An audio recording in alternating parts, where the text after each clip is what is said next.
Hey, folks.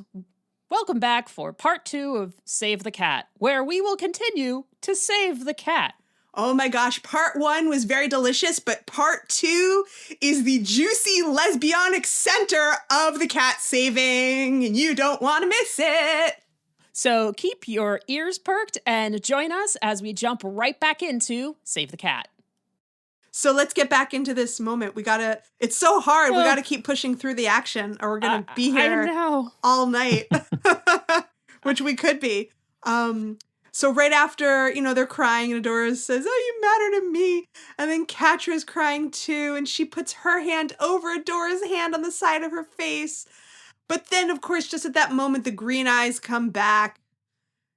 And she elbows Adora across the face. Mm-hmm. And gets up and walks. Like, weakly. Yeah. Like, I think the thing here is it's like she almost stumbles. Yeah, she stumbles back out to of the it. edge And of the it's platform. like a very weak, it's like show. she's at war with herself. Yeah. At this point. Between the chip, Prime's control, and her own free will. And she staggers to the edge of the platform. And the chip zaps her, basically. And now they have their final conversation. I know, it's so fucking gutting. We gotta get through it. Okay. And they're both crying throughout the whole conversation, so we don't have to keep saying it. Adora, everyone's crying. We're all crying. We're crying. Adora says, Maggie laughed. She's such a little trooper. Yeah. Such a little trooper. Yeah, it gets everybody. Adora says, "Come on, Catra, you've never listened to anyone in your life. Are you really going to start now?" And then the chip sparks and Catra's eyes turn back to normal as she turns around to address Adora, and she's clenching her hands into fists and smiling sadly. And she says to Adora, "You're such an idiot." And Adora smiles back and says, "Yeah, I know." Oh, God. And Catra laughs, and this time it starts out sounding kind of sweet. Like she's in that moment, but then it turns creepy and bad. Again, she's at war with herself between being in this conversation with Adora and being under Prime's control. Well, and the body language of Catra right now is like she's holding in herself. Like she's... Yeah, she's shaking. She's shaking and hugging herself. Yeah. And Adora says, "I'm going to take you home." And Catra's eyes go from green back to her own again. Like she's fighting so hard to come back to Adora and come back to herself. And that's when she wraps her arms around herself. Like before she was just clenching her fists really hard and shaking. Yeah. And now she wraps her arms around herself. Yes. And very important distinction because of the dialogue. And she's barely able to get out this last word. Promise? And Adora says, "I promise." We've got the promise moment, and then we get the hands. Adora reaches out her hand, and we've seen this so many times before. It's a key moment between them. Yeah. And then Catra, who still has her arms wrapped around herself, she's literally shaking from the fight her body's going through. She whispers Adora and reaches out for Adora's hand. And just at the last fucking second, as their hands are about to touch, fucking Prime takes over again. Yeah, the promise is not sealed. Not at this second. Not at this second. Yeah, we have our hand reach of promise, which is just through line through the whole series. We also have the promise theme. It's coming in. We're hearing that promise theme come in. Well, there. So they get so close, but at the last second, HP Clontra is back. And so she straightens up, all bone cracky, cool as a cucumber. And so we've got Prime's voice coming through, and he says, "Disappointing. Some creatures are destined only for destruction." Yep. And then he lets Catra have her body back so she can be conscious when he zaps her. Uh-huh. That's so fucked. Sorry, I'm like the king of obvious town right here. Oh, man, what that Prime guy's an asshole. He sure is, man. We should do something about that. we're talking about this and I'm having the feelings, right? Like, falls. Yeah, no, I mean, we're all having our feelings. That's why we're here, to process our fucking feelings about this piece of shit. I know. It's true. So then she finally falls over the edge because she's been electrocuted, basically. And it's a far enough fall that we can't even see the bottom. And Adora can't reach her in time to stop it. So she does the only other thing a big damn hero can do. And she jumps after her girl. Yep, and she takes a leap of faith. I'm doing it. I'm doing it. She's Buffy, and she takes a leap of faith. Okay, so I'm doing it really quickly. Very brief Professor Smartbrain moment here because I'm going to do it.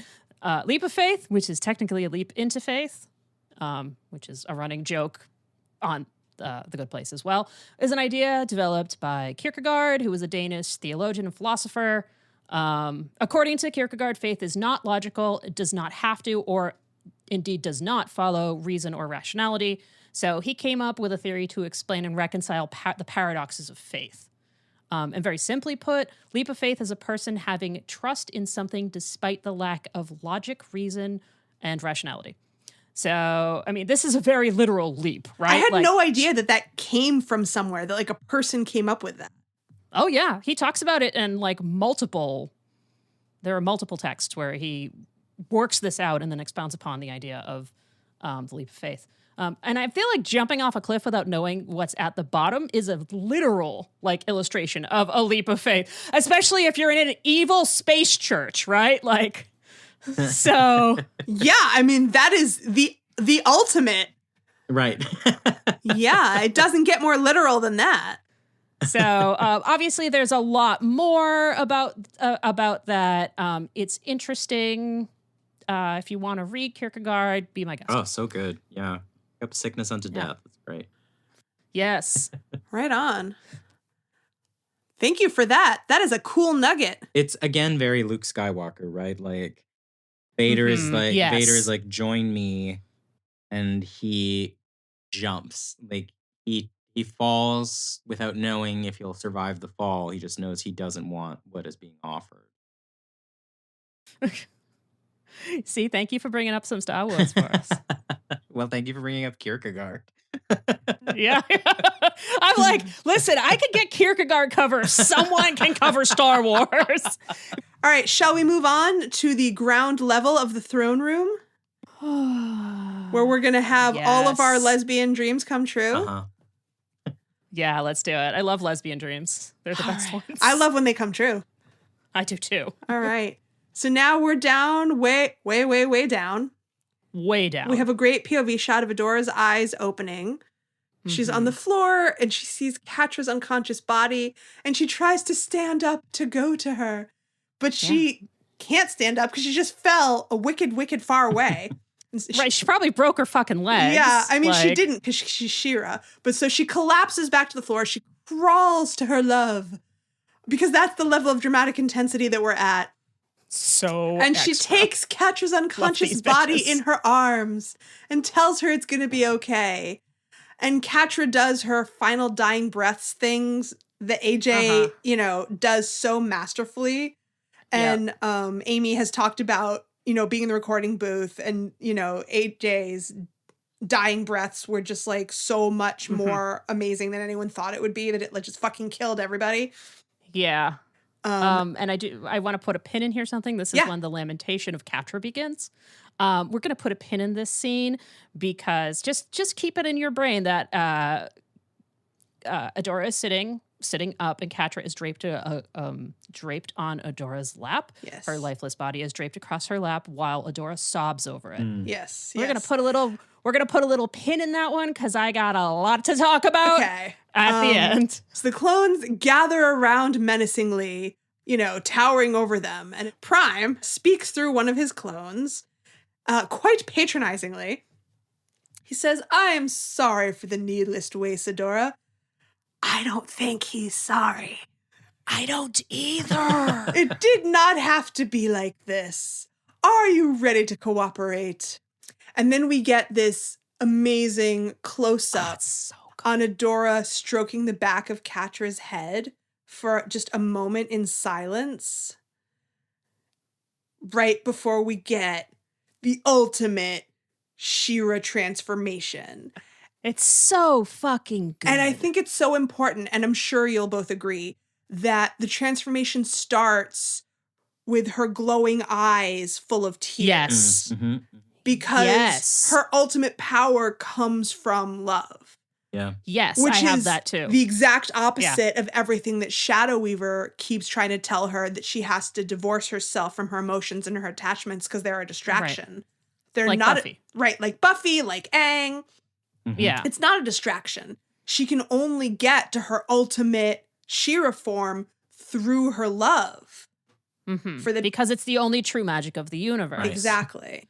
Queer love saves the fucking universe. Queer love saves the universe. It's also just so great that she doesn't have a sword. So wonderful. Right, the true sword. Yeah. The true sword comes from her. Yeah. Yes. The sword that the first ones made was a false sword. It was a false sword, yeah. And that's why it was able to be broken. Yeah, really great. So good. So now she has this new She-Ra transformation. She has leveled up to the ultimate queer hero. She really is. And I noticed that the colors in the background, like, you know, when she does the whole transformation, the whole background of Prime's throne room changes to colors. And instead of being the full rainbow, it's lesbian flag colors. Oh, I never noticed. It goes, I never noticed it before either, except for this time, because I kept going back and pausing and going back to try and look for more details. And I was like, wait, that's orange to pink. Those are lesbian flag colors. Oh, that's so great. That's great. That's so funny. I love that. Yeah, it's crazy. You can notice new things after having watched it an uncountable number of times. Anyway, so let's get back to this most pivotal moment. Most pivotal lesbianic moment. Yeah. So, transformation, Avatar She-Ra music is playing. She's like captured in this awesome beam of light. So good. Yeah, and so she's got like, it's not the whole gratuitous transformation where we see everything in great detail, but we do see that she's got Bo's heart in her new outfit. She's got Catra's mask. We don't see Glimmer's boots in this moment, but they are there. And she's got her hair in a ponytail, so she's got her whole new leveled up outfit. And it's all so good. And she is effortlessly raised up to a standing position with unconscious Catra in one arm. Good. She does for the honor of Grayskull. Sword appears. It's all good. So we see this very brief reaction shot of Horde Prime seeing all this, and he knows that he is fucked. Oh, yeah. And that's where I thought of Skeletor from the Christmas special saying, "A female He-Man? This is the worst day of my life!"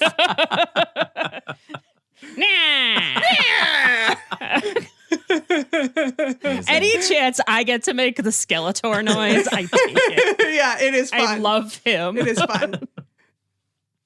Yeah, and so my next note is nothing that really moves the needle forward, but I just wrote the music, the triumph, the tears of queer joy across the universe. Really wonderful. Oh, I think that it moves the needle. It moves the emotional needle. It does. That is true. Yeah. It is true. So she looks down at Catra as Catra makes a little tiny breathing sound so we know she's still alive. And then she throws her girl over her shoulder. I love that part. And kicks every clone's ass. Yeah. It's like, hold up, babe. I got to kick ass with one hand. Yeah. It doesn't take long. Very Xena. Really a very Xena moment. Definitely. Okay, so she kicks every clone's ass. It's very good. And at the end of that very short and sweet ass kicking, she's standing over the clone that is channeling the Prime vision. Mm-hmm. So, you know, and they stare at each other dramatically for a moment of dramatic tension before she delivers his line back to him perfectly. "You miscalculated." Yeah. Boom, bitch. And then we have another great transition of Prime's POV from the clone's eyes to the view screen back in his throne room where he was watching from. And the whole thing goes black when she knocks out that clone. It's so awesome. Yes. And then my last line for that scene is, "Ooh, daddy's mad." That's legit. Not dad, daddy. Daddy. Oh, yeah. Obviously. Oh, yeah. He doesn't. Obviously, He daddy. just doesn't have daddy energy to me. This is something different amongst Anthony's people. I mean, I'm not an expert on that, but he's not a dad.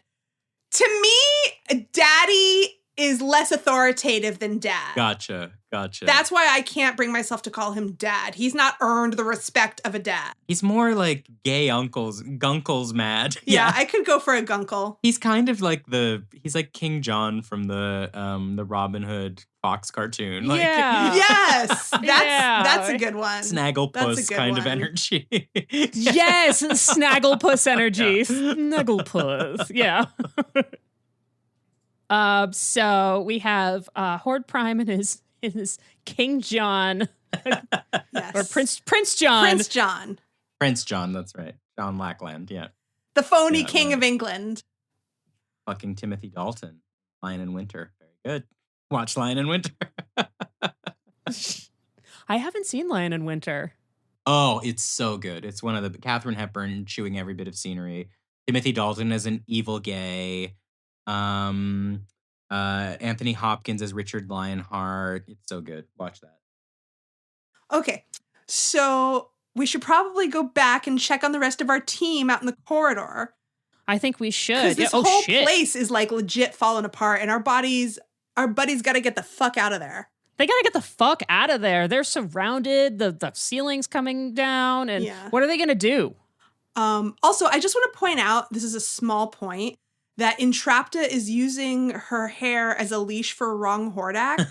just because it's necessary. It's a life and death situation to keep someone who might have trouble staying with the group safe and with the group. Yeah. Mm-hmm. And this is something that we have given Perfuma a lot of shit for when she used her vines as a leash to keep Entrapta safe and with the group in life and death situations. It's true. So maybe we want to reevaluate that. We can rethink that. Because I have also, where we can have this conversation on our Discord, and if you want to join this conversation on our Discord, you could sign up for our Patreon. So what will they do in this life and death situation? Entrapta has an idea.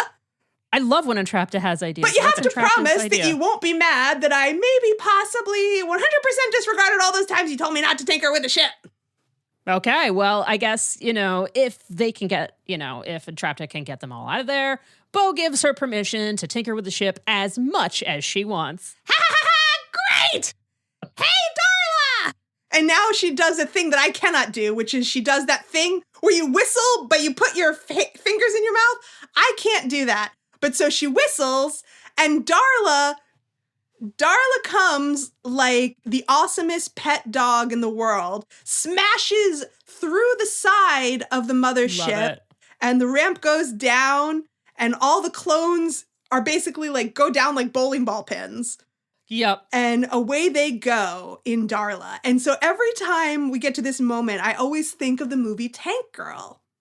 Oh. Because Lori Petty whistles for the tank and calls for the tank and Tank Girl because it is sentient like Darla because she gave it a brain. Oh. Entrapta is very great. Tank Girl kind of energy. It was one of my favorite movies in high school. It's a great movie if you've never seen it. 1995, Lori Petty, Ice-T, Naomi Watts, Malcolm McDowell. Fantastic movie. I was going to go in a little bit of depth, but because we've gone on so long, I'm not really going to go in depth on it at all. I'm just going to say it's a great movie. And even though it's not explicitly queer, it's very subtexty queer. It is. And I'm just going to give a quote from an article I found that just came out last summer by a woman named Madeline Bavley, called The Queer and Kink Ecology of Tank Girl. I'm going to put a link. Wait, I read that article. You did? Yes. That is so cool. I'm going to put the link in our show notes. And so I just pulled a short quote from this article that I thought was really cool. So it says, while Tank Girl doesn't declare a sexual orientation during the film and only has romantic relationships with masked men and a masked human kangaroo, She's included on Wikipedia's list of fictional bisexual women. She does make some flirty remarks to Jet Girl, though she makes such remarks to most everyone. Though Tank Girl's queerness is about more than who she fucks. Tank Girl does make her kinkiness much more apparent. Though her kinkiness is also about more than a penchant for BDSM. Both her queerness and her kinkiness are realized through her affect and aesthetic, persona and politics, and perhaps even in her ecological ethos. Tank Girl is bringing the body, BAWDY, and the body into environmental activism. Some consider the film a flop, and maybe by some standards it is, but I don't need my anti-hero or the filmic universe from which she comes to be perfect, and in fact, I prefer that she not be. She may not consider herself an environmentalist, good or bad, and that doesn't really matter. She fights for the common good over corporate greed, and she refuses to accept that there is anybody that is not deserving of pleasure and playfulness. Tank Girl shows us that looking good, feeling good, and finding things to laugh about are not pointless, but are a productive part of the rebellion. She's rowdy and raunchy and red lipsticked. She is improper, immodest, and oh so irreverent. And through embodying queer and kink ecology, she relates to her community with care, reinvents power relations, and reclaims and redistributes pleasure. Above all, she aims to make the world more just and joyful. Amazing. So this really relates 100% to everything we've discussed about queer joy as resistance. Yeah, and also a lot of it about Entrapta, too. Yeah. Yeah. Yeah, just being, like, ungovernable. Yeah. And how that is so core to resistance. That's really wonderful. Yeah. Even if it doesn't always seem productive. Right. In a Western way. Right. Understand of productivity. Exactly. Right. A linear productive path. Yeah. So it's a wonderful movie. I highly recommend. So, yes. Anyway, they have their escape route. But what about Adora? What about Adora? Where is Adora? They need to find Adora and get out right now. Cue the divine lesbian Jesus light. And I think it's almost time for Meph to bring us a truly fantastic Professor Smartbrain moment, because Adora emerges literally in a shaft of glowing light, carrying Catra's prone body in imitation of a certain famous historical image. And Meph, I would love for you to tell us what that is. So first, I just want to say I've been waiting 5 fucking years to talk about this. Yeah! So we're going to have a little art history moment here on my Professor Smart Brain, and we're going to talk about the Pietà and the Lamentation of Christ. And I'm going to get some help from Anthony on this because you know this shit. I just know some art stuff. Okay, so let's start with the death of Jesus, because why not? Okay, so Jesus, kind of a popular figure in the world. People know who he is. He died, got nailed to a cross. Crucifixion is a nasty business. Spoilers. She's sorry. Okay. Anyway, sacrificed himself for the sins of mankind, depending on the whatever level of Christianity you're at. Da, da, da. Okay. So the Romans nailed him to a cross at 9. He died at 3.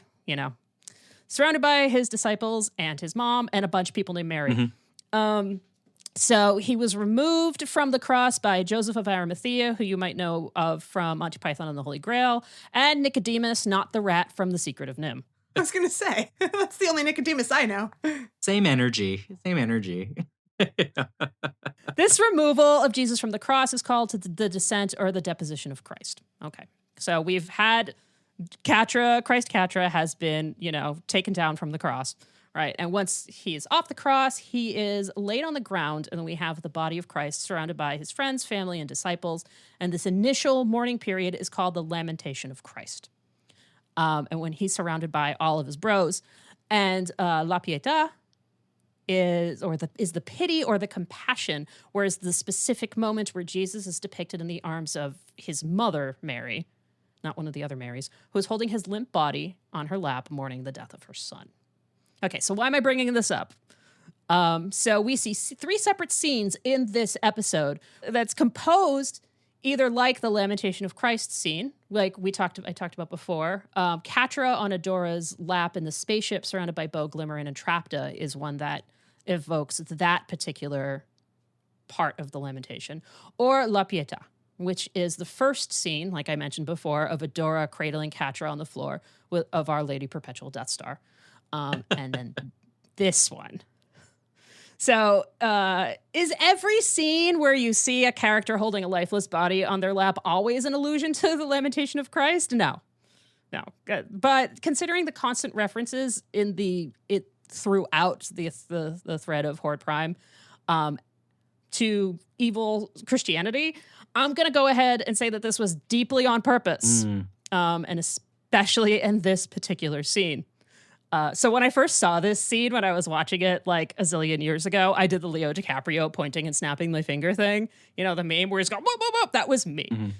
This specific visual of Adora holding Catra's limp body under the shoulders and under the knees, with her body laying limply in her arms, is a direct allusion to Michelangelo, not the Ninja Turtle, his famous sculpture, La Pietà, which is the one that lives in St. Peter's Basilica in the Vatican. Yes.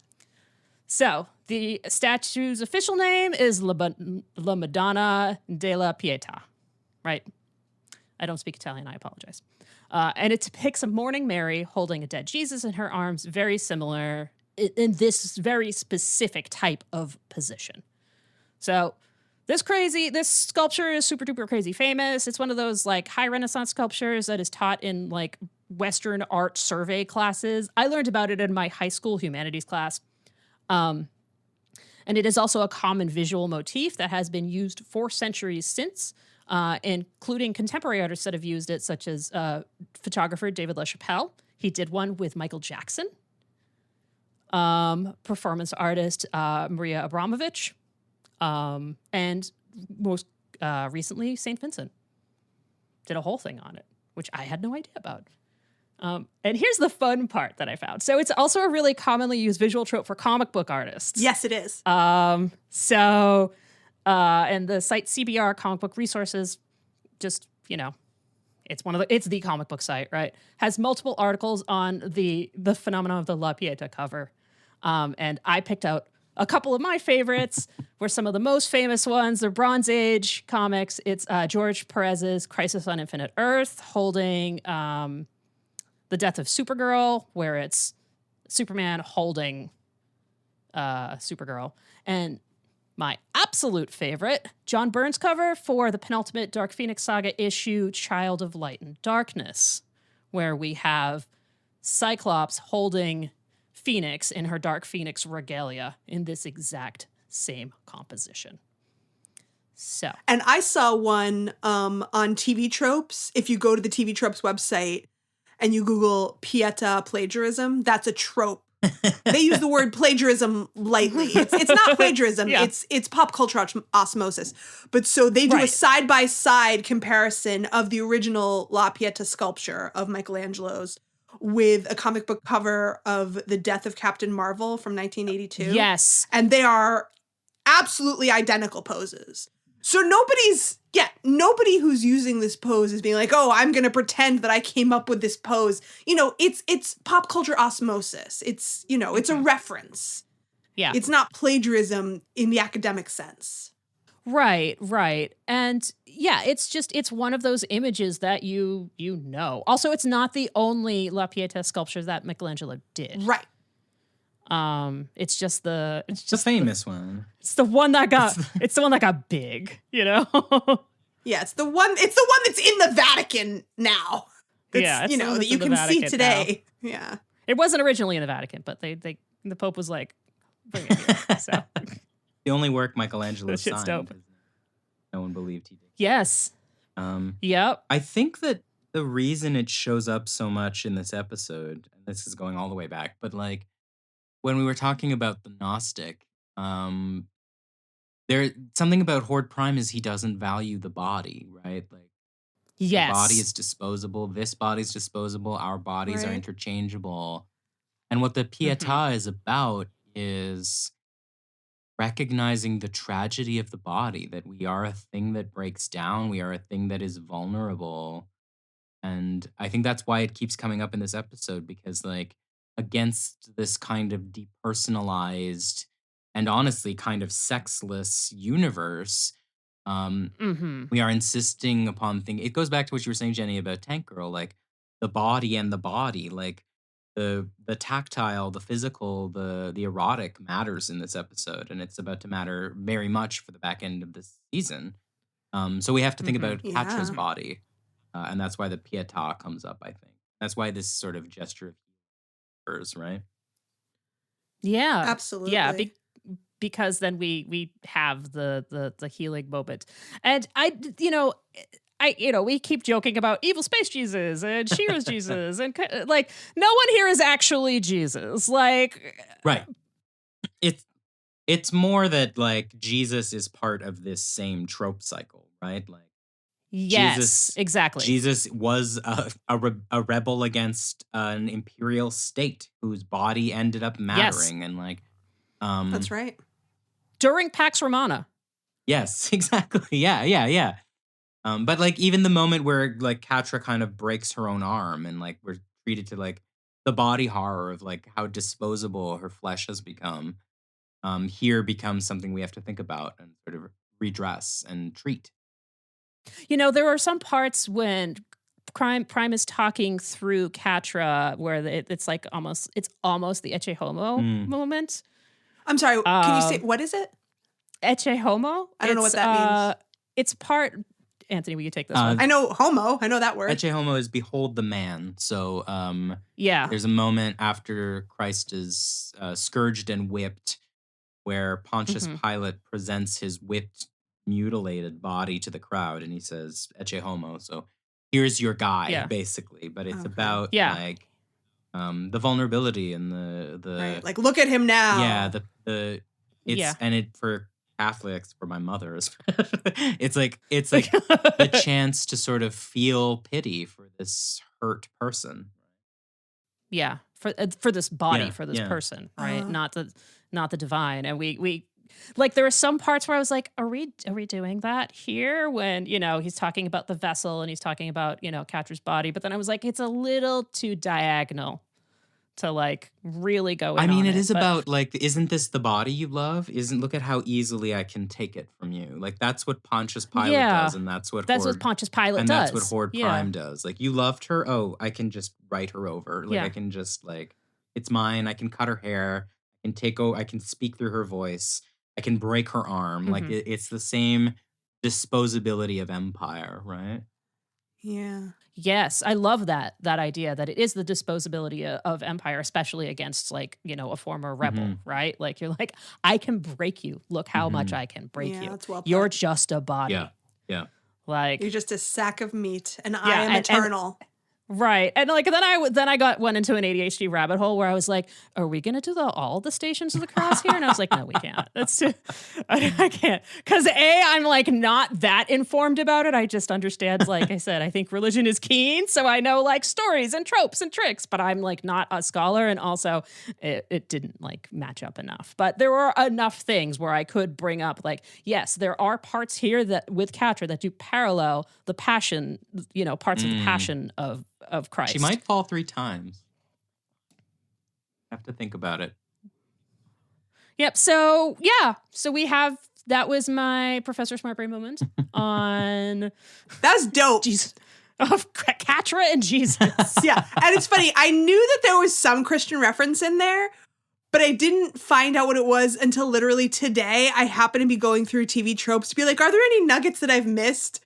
And then I saw the La Pieta side by side of the comic book cover with the original Michelangelo sculpture. I was like, oh, just this huge honkin' reference. And I was like, Mev's probably going to talk about it.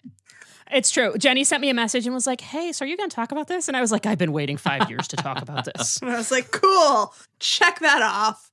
I think it's very cool. I learned Latin to talk about this. Very nice. So we've covered that. Adora has emerged carrying her fallen Jesus in a shaft of divine light, but Adora is also Jesus. They're both Jesus. There's a lot of Jesus going on. It's all Messiah stuff. They're all solar deities. Yeah, sure. Yes.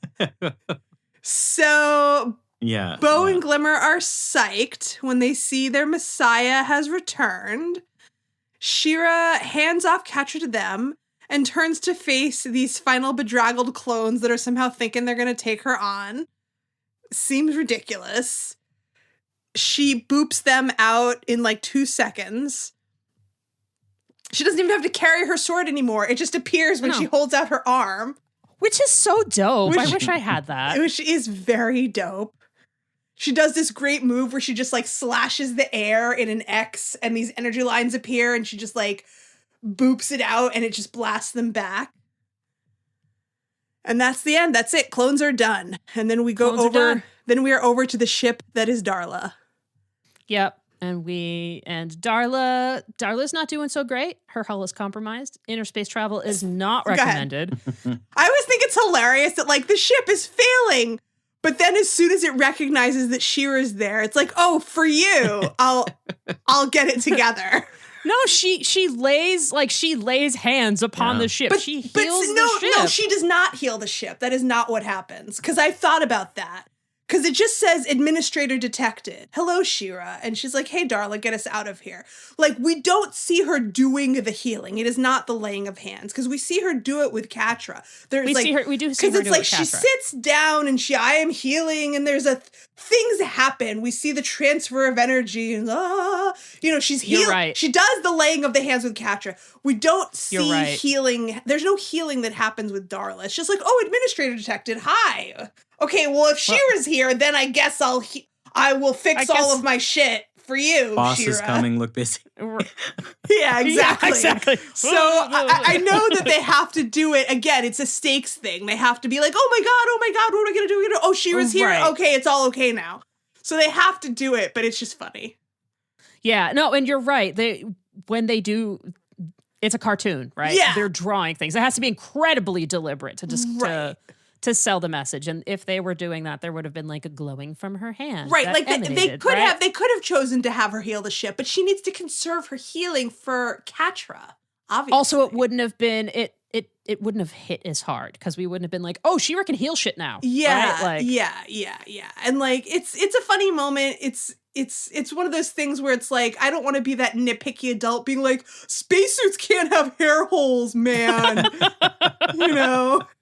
Who said that? No one said that. Like, it's fine. It's fine. No one says that.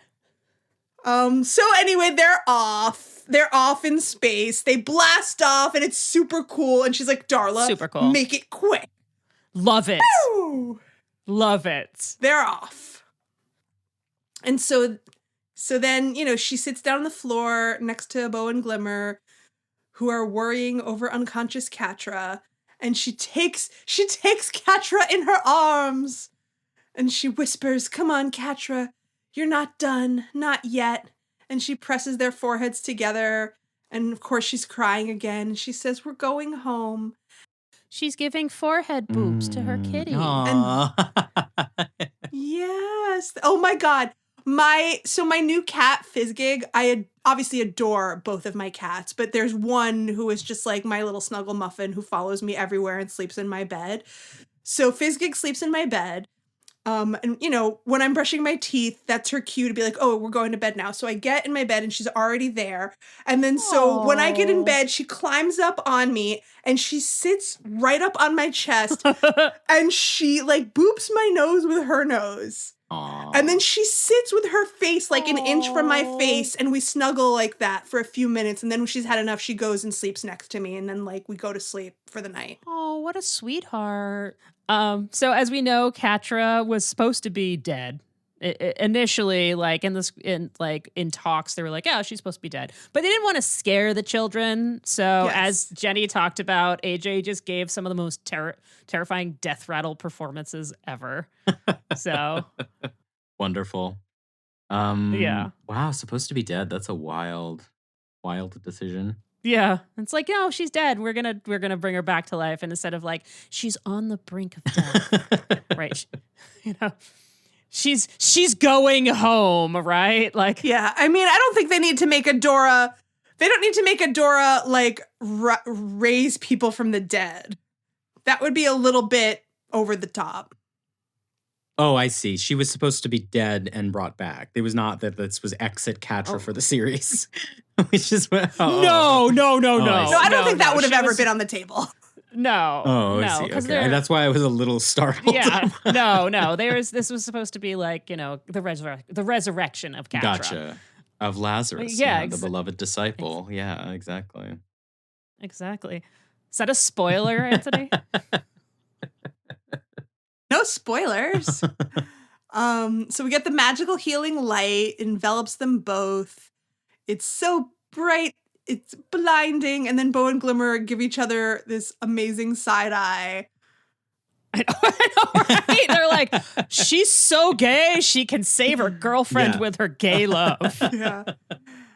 And then when the light goes away, She-Ra has transformed back into Adora, and my headcanon of that is that she gave all of her She-Ra magic to Catra to heal her. Oh, like that's how the healing happened. With love, right? The magic of the universe. With the love that is the magic. Right. Oh. And so then I like that. Yeah, I'll take that. I'm glad you like that. Let's go. I'm doing it. It's canon now. We can do that. And so can we get a gay bell? Can we get a gay bell for that? Oh yeah. Perfect. Yay. And so then we get another great POV shot of Catra's face squashed into Adora's boobs, like we are Adora looking down at Catra. Yeah. In that moment. I really like that moment. I do too. As Catra she does that thing where you cough waking up, where it's like you've just been revived as if you've just been woken up from slightly drowning. She's like, oh, I'm awake now. Yeah. Her death phlegm. Oh, I'm awake now. Yeah. And she wakes up and like one of her ears is squashed into Adora's boob. And she wakes up and says weakly the line we've been waiting to hear. Hey, Adora. Jenny, she said the thing. She said the thing, Jenny. She said the thing. That is my favorite version of that line in the whole series. Because it's the most earnest. And that's our titular line in this podcast. Right. Is it? It's the titty line. It's our titular line. And of course Adora starts crying again and hugs Catra super tight. And we're super crying. Tight. We're all crying. And after a brief pause, Catra hugs her back. And what does she do, Meph? She purrs. She purrs. Aww. She's purring. She's purring. She's kitty. I missed that. Oh, beautiful. And then we have this tiny final shot of the four, like a zoom out shot of the four of them sitting in the middle of the floor in silence, just taken in that purr. Because this is like the first moment of peace that they've all had together. Yeah, ever. It's true, yeah. And we all are just taking it in because we cannot fucking believe it. It's like, holy shit, did that just happen? That just happened. It just happened.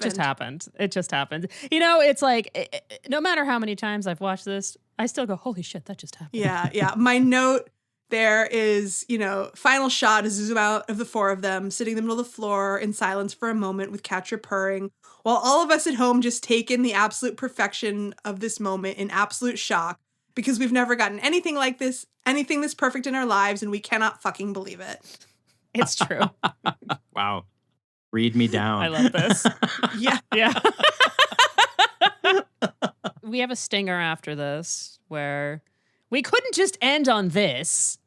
No, there has to be something to hook you in. There has to be a little hook for the next episode. So we have a little stinger at the end where the clones are cleaning. They're like, well, shit, now we got to clean up. We got to clean up this mess. Yeah. It's a thankless job. It's like giant hunks of plaster everywhere. Right? It's like, okay. They're just lucky they didn't get sucked out into space. The outer hull is intact. They should be thankful for that. It's so interesting. They have all these robots in their invasion fleet, but there's none on the Velvet Glove. Like, it's always these poor clones doing janitorial work. Yeah. That's a really good point. Why don't they have any bots up in here? Yeah, they should have like the cleaning bots, like the one that's at the grocery store. Exactly. Yeah, like down on Etheria, they have fleets of those bots. Why don't they have any bots up here to do the grunt work? It is like a monkish kind of commune. Like they all kind of just like they do all the work together. Yeah. Yeah. That's a good point. Do you think they like keep bees or like brew beer? Yeah, exactly. There's an apiary. They're making wine. The beer is amazing. Beer is incredible. Yeah. Oh God. The cheese. The food is good. We know the food is good, right? Like we see Horde Prime's always pulling out these delicacies. So somewhere there's a great Those are kitchen. just for him though. I don't think the clones are getting any of that. Yeah, that might be true. Yeah, that's true. Remember Rong Hordak later on in one of the episodes when Glimmer enlists Rong Hordak to help make food, he's like, oh, I just subsist on this amniotic fluid. Oh, wow. Okay. However, they're all fantastic chefs. Because they made that aspic for Glimmer. That's right. That's right. Aspic at the end of the world. Right. Yeah. Yep. Oh, man. But so what happens while they're cleaning up all this crap? Well, Hordak has a sense of self. He finds Entrapta's little love bead that says love on it. That's what that says. Yeah, the data crystal. By the way. The data crystal. It says love. Loved. And he picks it up and he says, Entrapta. And we're like, oh shit, you can't take the sense of self away from Hordak. Yes. Hooray. So, hooray. Wow. Dun, dun, dun. Oh, man. So, Jenny. So, Meth. What did we learn today? I think we learned that queer love saves the motherfucking universe. Mic drop. Boom. Fuck yeah, it does. Fuck yeah. Anthony, what did you learn today? I learned that the body and the body matter, and that the queer love will save us, but also the care for the physical self is important and is the site of queer resistance. That's what I learned. Amen. Amen. Yes, the body as resistance. Yeah. One of my favorites. Love that. So that might be a good moment to remind all of our precious people that in times like this, you have to take care of yourself. Yeah. Because your body is precious and you can't resist fascism if your body is falling apart. Yeah. So drink your water, get your sleep, get therapy if you can, because, mental health is part of physical health. Yep. Regulate. Do whatever you need to do to care for yourself. Yes. Snuggle yourself. And purr. Yeah. Yes. Get some kitties if you can, because snuggling with kitties is also great therapy. Yeah. See trees, see fam, see friends. Whatever feels right for you, basically. Yeah. But just don't forget to care for yourself and for each other. Yes. Jenny, I love that. Thanks, man. So, Anthony. Uh-huh. Where can people find you and your works, and what are you working on right now? Well, if you're interested in queer Jesus stuff, hey, I wrote a book about it. You can check out Dayspring. It is the story of Christ from the point of view of the beloved disciple, and they get nasty.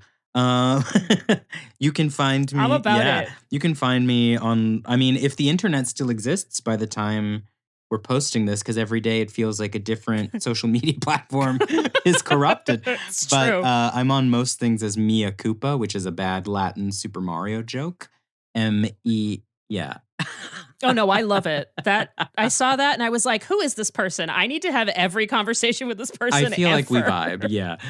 MEAKOOPA. And if you're a comic book person, you can check out Avengers Academy on Marvel Unlimited every week.